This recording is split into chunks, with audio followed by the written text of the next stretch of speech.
Baik, bismillah. Assalamualaikum warahmatullahi wabarakatuh. Sebelumnya terima kasih kami ucapkan kepada Pak Yudo atas waktu, perpanjangan tenggat waktu yang telah diberikan berkaitan dengan pengumpulan tugas Wahyu dan Yus ini.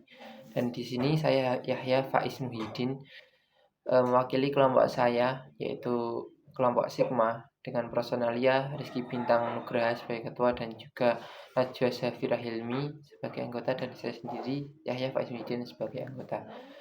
Dalam kesempatan yang singkat kali ini, eh, kami akan sedikit memberikan pemaparan dari hasil evaluasi dan hasil diskusi kami tentang kekurangan-kekurangan dalam aplikasi OLX dan juga nanti kami akan berikan beberapa usulan atau solusi yang kami tawarkan untuk menanggulangi kekurangan yang ada.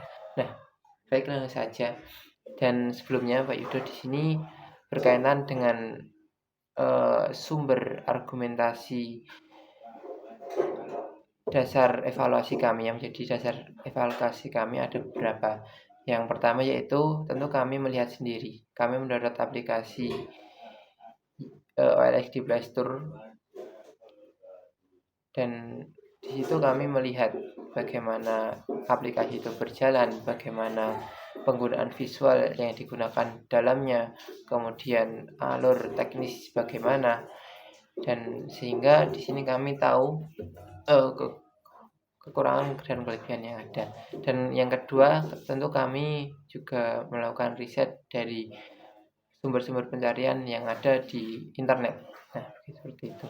Dan yang ketiga, yang terakhir, yang tentu menjadi salah satu landasan argumen dari hasil permasalahan kami ini, yaitu kami juga mencari dari salah satunya Play Store di halaman install aplikasi OLX. Di situ ada banyak sekali keluhan dan juga kritis dari pengguna berkaitan dengan alur teknis aplikasi ini yang pertama, dan juga yang kedua adalah tentang visual yang digunakan. Maka dari itu di sini kami akhirnya kerucutkan menjadi setidaknya ada 6 permasalahan utama yang sebenarnya ada masih banyak hal-hal yang lain di luar itu yang menjadi kritik dari pengguna. Dan baik langsung saja di sini yang pertama adalah penggunaan gaya visual yang tidak konsisten atau inkonsistensi pada gaya visualnya.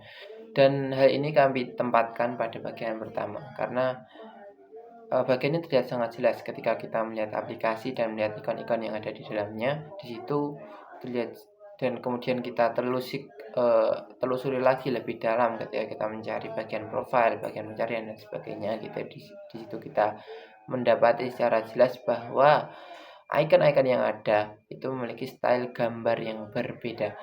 Dan di situ tentu bukan hanya tentang mengganggu secara estetika, namun juga dapat mengganggu pengalaman pengguna. Itu menghambat proses kognitif dari pengguna itu sendiri. Dan tentu hal ini juga tidak memberikan aplikasi tersebut sebuah pembeda atau diversifikasi dari aplikasi lain, sesuatu yang dapat menjadi ciri khas dari aplikasi. Nah, yang kedua yaitu tampilan dalam aplikasi yang tumpang tindih, jadul, dan kaku. Di sini kami melihat bahwa secara komposisi aplikasi ini sangat amburadul, terutama dalam hal penempatan iklan yang acak-acakan dan dalam tanda kutip brutal seperti itu.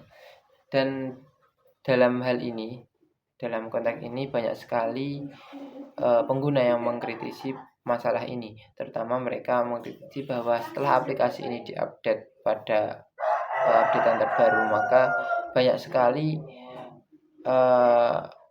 kesalahan-kesalahan atau kekurangan-kekurangan yang secara visual yang perlu dievaluasi, dan ini tentu dapat sangat mengganggu terhadap pengalaman pengguna itu sendiri.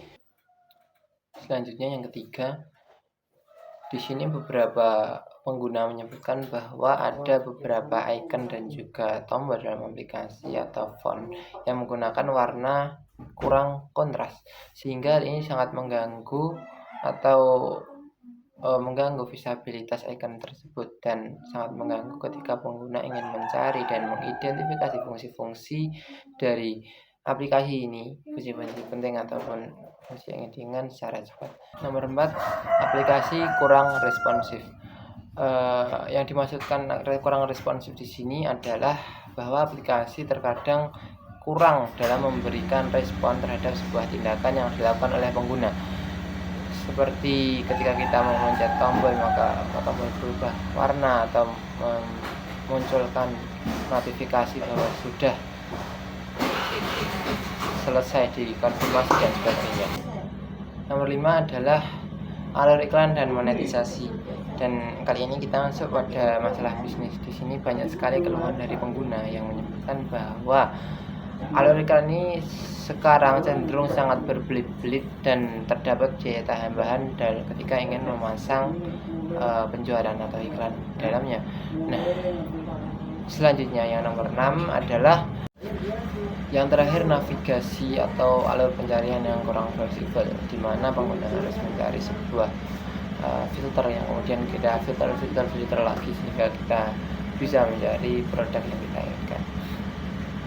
Untuk permasalahan cukup itu. Nah, selanjutnya kami menampilkan user persona sebagai contoh pengalaman pengguna dengan acuan beberapa permasalahan yang telah kami sebutkan sebelumnya dan isian seperti serupa.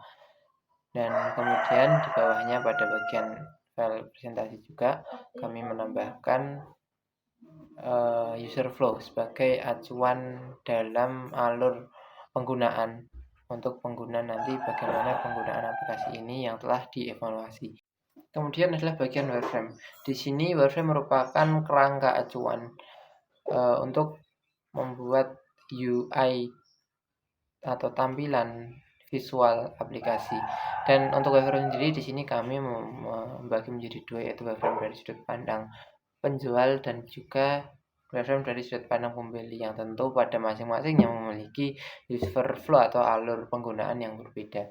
Dan kemudian di bawah lagi pada bagian file presentasi, di situ kami menambahkan aturan dasar komponen, aturan dasar icon dan juga aturan dasar warna yang kami gunakan dalam evaluasi yang telah kami lakukan, yang telah kami aplikasikan dalam aplikasi yang telah dievaluasi ini. Ya, betul. Dan ke bawah sebagai hasil akhir, di situ kami tampilkan mockup dari before dan afternya, bagaimana kondisi UI aplikasi sebelumnya dan UI aplikasi setelahnya, beserta dengan mungkin beberapa regulasi atau alur yang telah diperbaiki. Dan tentu dalam mengevaluasi dan juga meredesain tampilan ini kami menggunakan teori-teori dan juga ilmu-ilmu yang telah disampaikan oleh Pak Yuda pada semester 1 dalam banyaknya pertemuan-pertemuan yang telah membahas tentang UI dan UX pada masalah-masalah seperti ini.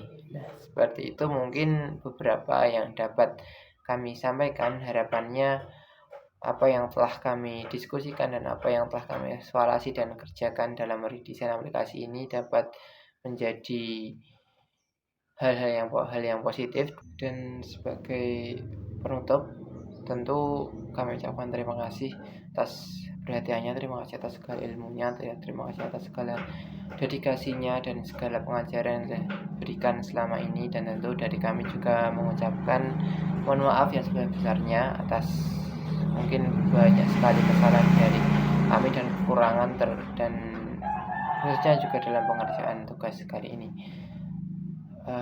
Cukup sekian dari kami. Assalamualaikum warahmatullahi wabarakatuh.